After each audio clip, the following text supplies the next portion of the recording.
Hey, what's up everyone? Welcome back to the channel. It's your boy Duck. And I'm about to watch Most Disturbing Moments.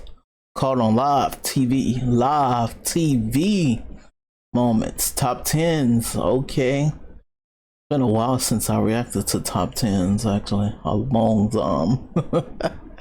Y'all ready? Let's hold up. Let me sit up for this. Let me sit up for this one.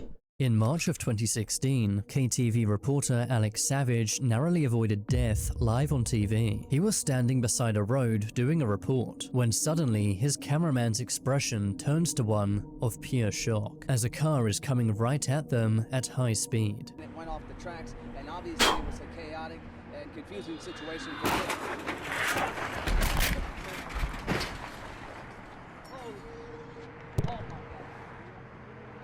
That's crazy. Their awareness was kind of low though. I don't know. Thankfully, Alex's cameraman shouted, alerting him to the danger behind him. I would've grabbed him, hey bro. Jumped to his right, narrowly avoiding the oncoming car. Miraculously, no one was injured, but things easily could have gone the other way. If Alex's cameraman hadn't alerted him, he may not be alive today, and viewers watching this live would have had to witness it.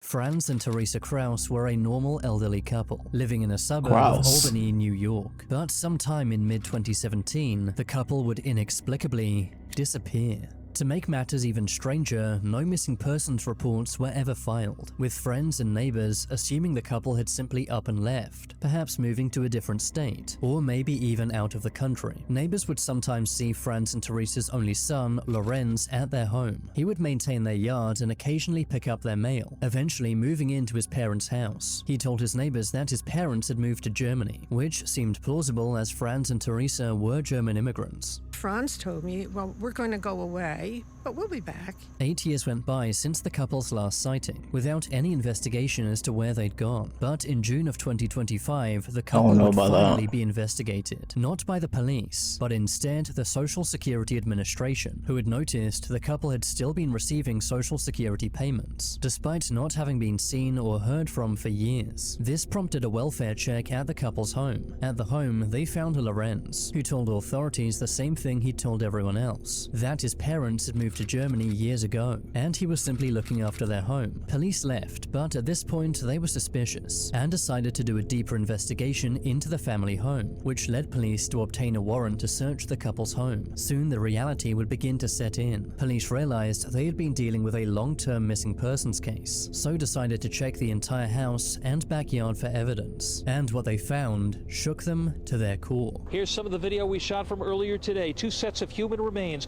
removed from the backyard of 6 Crestwood Court in Albany over the past 24 hours. In the couple's backyard, they found Franz and Teresa's bodies buried. That's the remains crazy, were years bro. old, meaning police had no idea what had happened to the couple, or who had committed and covered up this evil crime. While the couple's son Lorenz was a suspect, he was not arrested, as his story seemed to check out, and there was no real evidence of him committing any crime. Police continued investigating with no real leads. At the same time, CBS 6, the local news channel, would receive an email directly from Lorenz saying that he wanted to come on air to talk about his parents' disappearance, presumably to raise awareness, and to help police find out who had ended his parents' lives. As this was a big story in the area, CBS 6 agreed, but nothing would prepare them for what would happen in the interview. In 2017, you took your father's life.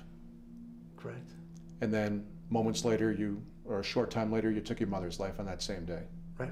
During the TV interview, Lorenz would admit to ending his parents' lives, doing so in an unsettling, detached way. Was there a suffocation? You suffocated them. You suffocated your parents. Yeah. What did you use to suffocate them? For my father, my hand. And for my mother, a rope.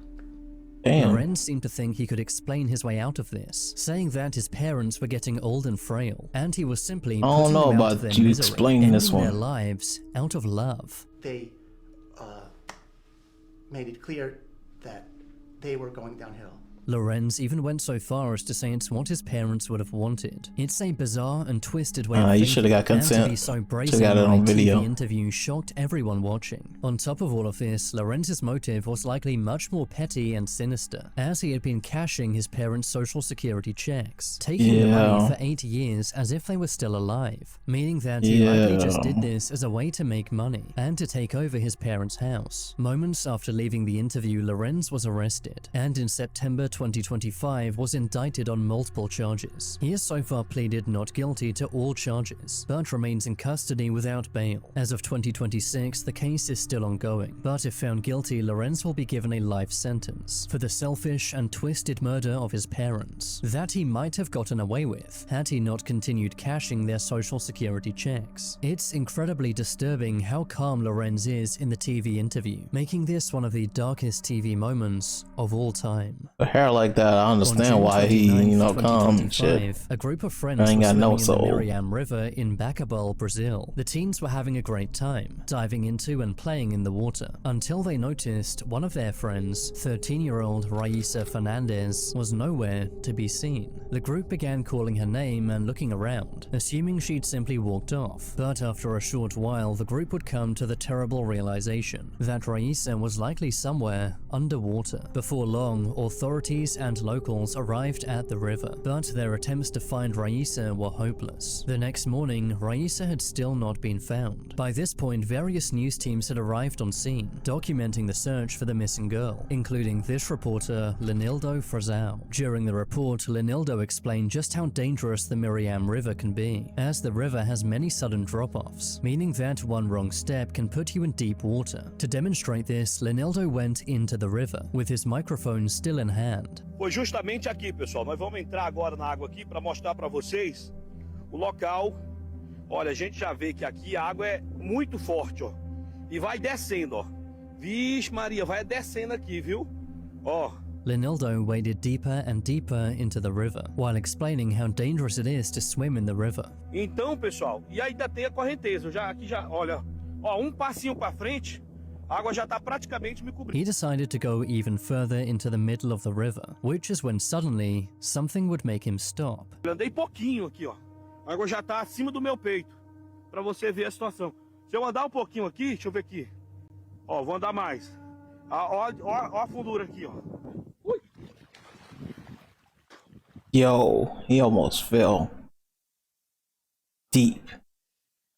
Lenildo yelled and jumped before staring into the murky waters and telling his cameraman, "I think there's something down here underwater." Lenildo quickly left the river before saying that what he had stepped on felt soft and saying that it felt like an arm. What Lenildo didn't realize was he had just found Raisa, as moments later authorities would retrace his steps and discover Raisa's body in the same place. Raisa had passed away from accidental drowning after unknowingly stepping into a deep water area, only to be discovered by a journalist reporting on her own disappearance in one of the darkest TV moments of all time. That's crazy, bro. It was 2010. What a way to find the body. The TV show Christina's Court went on air. Christina's Court was similar to many court TV shows. For example, Judge Judy. In the show, a judge named Cristina Perez would serve as a judge for various people who were having legal dramas. In this episode, a comedian named Sean Harris had been in a dispute with his ex-girlfriend. As Sean Harris was a comedian, the episode would be very funny, with roasts and jokes happening throughout. One of the funniest moments came at the end of the episode. Upon hearing that Christina's bailiff, Renard Spivey, had been married for 27 years, Keith makes a joke saying that he looks mad. Constantly like a child in my People own in house. love, they yell at each other all the time. Oh, that's true. Ask him, he's been married for how long?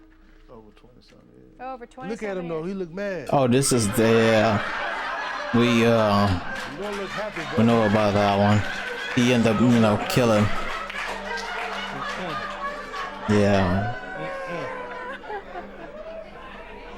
He's very happy. Okay, all right, let's get back to the claim.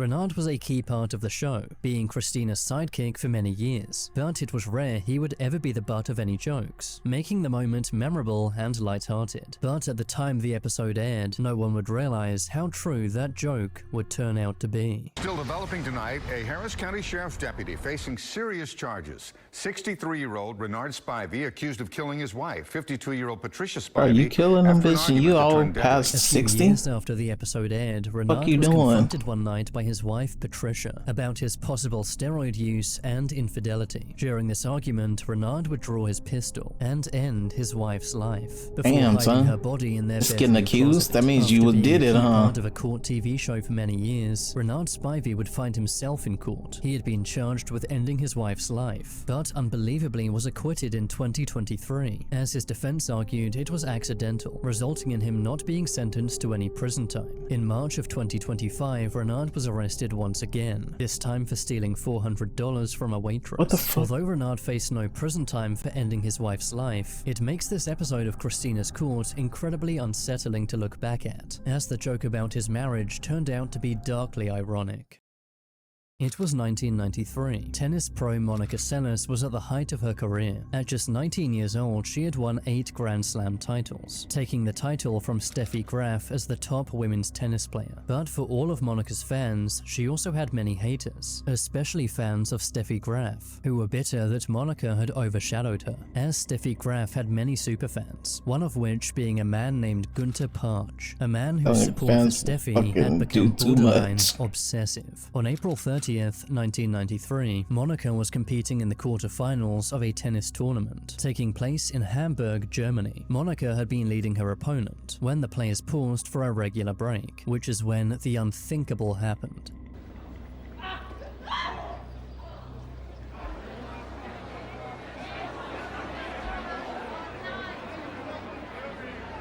Günther Parch had jumped down from the crowd and used a 9-inch blade on Monica. Monica screamed in pain, collapsing onto the court, while Günther was removed by security and arrested. Monica was rushed to hospital. Damn, nigga, you willing to kill vital organs by millimeters, and amazingly, Monica recovered in weeks. Günther later said that he did not hate Monica, but instead had an obsessive love for Steffi Graf. So, in a twisted act of devotion, had decided to try and end Monica's life for Steffi. With Monica out of the picture, Steffi would become the #1 women's tennis player once again. Günther was found guilty, but was not sentenced to any prison time, with the judge citing mental health issues. While he Monica definitely needs some mental health. Never the same again, suffering from PTSD and developing a fear of crowds. Her career would come to an abrupt end, as she would take a 2-year hiatus to recover. Steffi Graf reclaimed her spot as the world's #1, meaning that Günther's twisted plan had actually worked, in a moment that shocked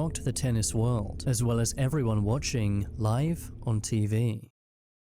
It was June 22nd, 1994. Colombia was facing off against the United States in the 15th FIFA World Cup in California. For quite some time, the score remained 0-0, until something unexpected would take place. Colombian player Andres Escobar would score an own goal, causing the United States to win the match, resulting in Colombia's elimination from the World Cup. Andres' own goal was totally accidental, but in that moment, he had no idea that he had just signed his own death warrant. After the match, Andreas had the option to stay in the United States and spend time with his family, but instead he decided to face his country. So, not wanting to hide, he went back to Colombia, knowing that his nation was disappointed and even angry with him, as many blamed Andres directly for Colombia's World Cup elimination. About a week after the match, on July 1st, Andres would meet some friends at the El Indio nightclub in Medellin. Some friends, huh? They feeling Indio shit, bro. That's crazy. Upset, Andres decided to leave, but the same group would follow him to his car, continuing to taunt him. Andres attempted to explain that it had been an honest mistake, but Andres did not realize who these men were, until one of the men pulled out a firearm, shooting him 6 times. Andres was rushed to the hospital, but his life could not be saved. News of his murder quickly spread, with many stunned. How could an honest mistake during a football game cause a man to have his life taken? The man who took Andres' life was later identified as Humberto Humberto Castro Munoz, Got that hitman street for the cred. Mayo cartel, with ties to notorious kingpin Pablo Escobar. Humberto was arrested the following night. Andres was targeted because his own goal had lost the cartel millions of dollars, as the cartel had extensive betting operations. Humberto was sentenced to 43 years, but was released after serving only 11 years. Despite his own goal, the entire country mourned Andres Escobar's passing, with millions attending his funeral. It's eerie watching his own goal back, knowing full well that this innocent mistake would end up costing him his life.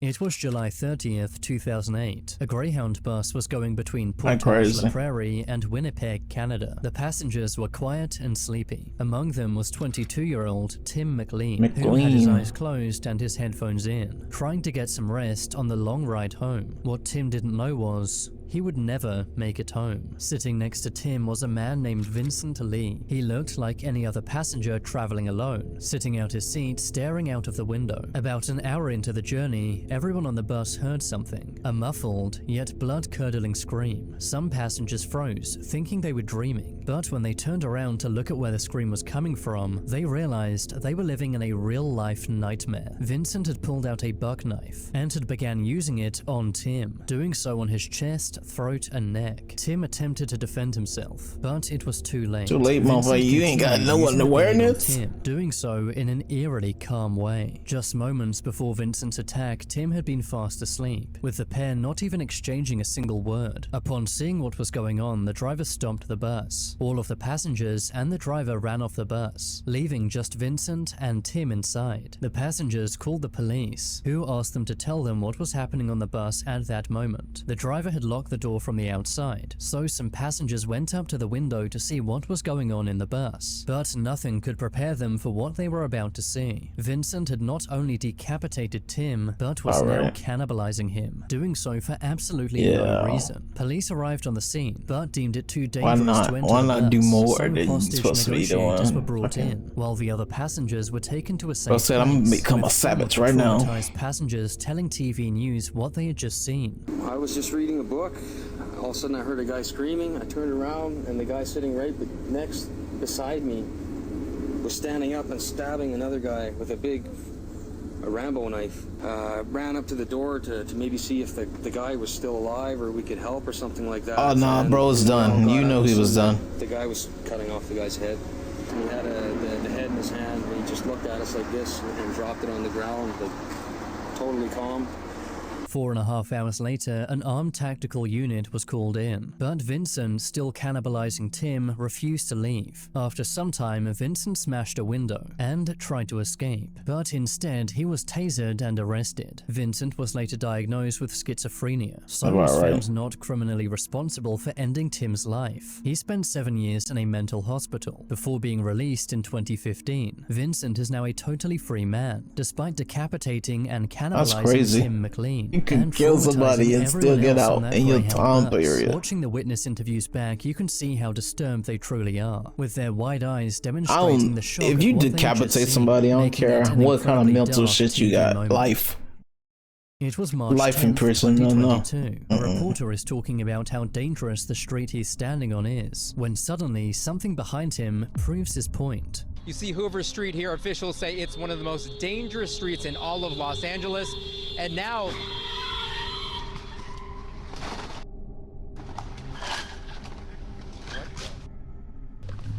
Oh, just left. You on the fucking camera. A speeding car collides with another vehicle, leading to the car that caused the crash speeding off, making the incident a hit and run. Thankfully, no one was hurt, but it makes for a scary and darkly ironic TV moment, as the reporter's comment about the street being dangerous was proven in that exact moment. Which of these TV moments was the scariest? Subscribe if you... I don't even know. Scariest? I don't know, man. I don't even know how to process some of these videos. Like, what the fuck? I don't even know if I could have been on that bus, bruh. I don't know, man, because I would have put that dude. I'm fucking him up. He getting good in the headlock. He ain't make it to the decapitation stage. Hell no. But I don't think I was alive in that time. So yeah. I don't know what time it was. It was a lot of these was before I was even born. So very interesting. Damn. These crimes, everybody practically got off in time for these crimes. That's crazy. Weird. Kind of weird. All right. Yeah. Well, hope you guys enjoyed watching this video with me. Crazy as hell. These people are insane. Oh man, it's like you want to live with the animals rather than the people. See, now you get Tarzan. Anyways. Hope everybody have a great day, bro. Nah, I hope you guys are good though. And I'm out. Thanks for watching. Peace.